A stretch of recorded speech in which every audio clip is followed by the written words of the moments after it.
ఈ రోజు మానస్ అలాగే ప్రియాంక పెట్టిన 2 గేమ్స్ అవినాష్ గెలిచాడని ఇన్ఫర్మేషన్ వచ్చింది. చూద్దాం. ఒకవేళ గెలిచి ఉండింటే వేరే లెవెల్లో ఉంటుంది. వైల్డ్ కార్డ్స్ వేరే లెవెల్లో ఆడుతున్నారు. ఇంకా వీళ్ళిద్దరిని కమెడియన్స్ అన్నారు. వీళ్ళ ముగ్గురిని వీళ్ళైతే ఓ రేంజ్ లో ఆడుతున్నారు. అఖిల్ అండ్ హారిక ఇద్దరు వచ్చేసి వైల్డ్ కార్డ్స్ ని ఓ రేంజ్ లో లేపారు. మీరు వచ్చిన తర్వాతే షో ఒక రేంజ్ కి వెళ్ళింది. ఒకవేళ మీరు రాకపోయింటే ఇంకోలా ఉండే షో అని. అది మటుకు నిజం. వైల్డ్ కార్డ్కి వచ్చాకే షో టీఆర్పీ పెరిగింది. అంతకు ముందర పడుకొని ఉండింది.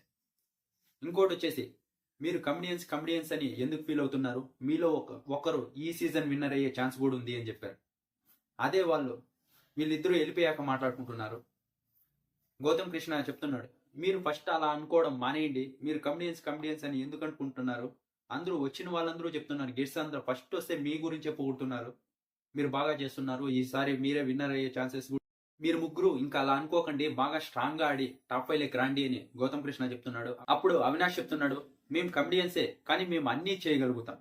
టాస్క్లు ఆడతాం, కామెడీ చేయగలుగుతాం, నామినేషన్స్ చేస్తాం, గట్టిగా మాట్లాడతాం, నామినేషన్ పాయింట్ వచ్చినప్పుడు నామినేషన్ పాయింట్ చెప్తాం. అంటే గట్టిగా చెప్పలేం. రోహిణి చెప్తుంది ఇప్పుడు, అంటే గట్టిగా చెప్పలేం. ఎందుకంటే మేము ఇక్కడ అందరినీ సరదాగా మాట్లాడుతుంటాం. డైరెక్ట్ గా నామినేషన్ లేకొచ్చేసి ఓన్ రేస్ వాయిస్ చేసామంటే వీళ్ళేంటి అక్కడ అలా ఉన్నారు ఇక్కడ ఇలా ఉన్నారని కొంచెం బాగుండదు. అందుకే మేము ఇక్కడ ఎలా ఉన్నామో అక్కడ అలా ఉంటాం. అందుకే అందరితో బాగుంటాం కాబట్టి మాకెవరు నామినేషన్స్ వేయరు అని చెప్తాను. అప్పుడే రోహిణి అంటుంది, అది ఫస్ట్ లో మాట్లాడుకునేది, ఇప్పుడు బాగా డిసైడ్ అయ్యాం ఆడదామని, నేనైతే వస్తానని కూడా ఫిక్స్ అయ్యాను అని చెప్పింది. అలాగే అక్కడ పక్క నుంచి టేస్ట్ చెప్తున్నాడు, మీరు ఫిక్స్ అండి టాప్ 5కి. ఎప్పుడో మన ఆడిన గేమ్ ఈ రోజు 2 గేమ్లు ఆడారు, ఫిక్స్ అండి మీరు అంటున్నాడు. అలాగే గౌతమ్ కృష్ణ కూడా, నేను మొన్న అందుకే చెప్పా, మీరు ఎంటర్టైనర్స్ కాదు ఫైటర్ అని.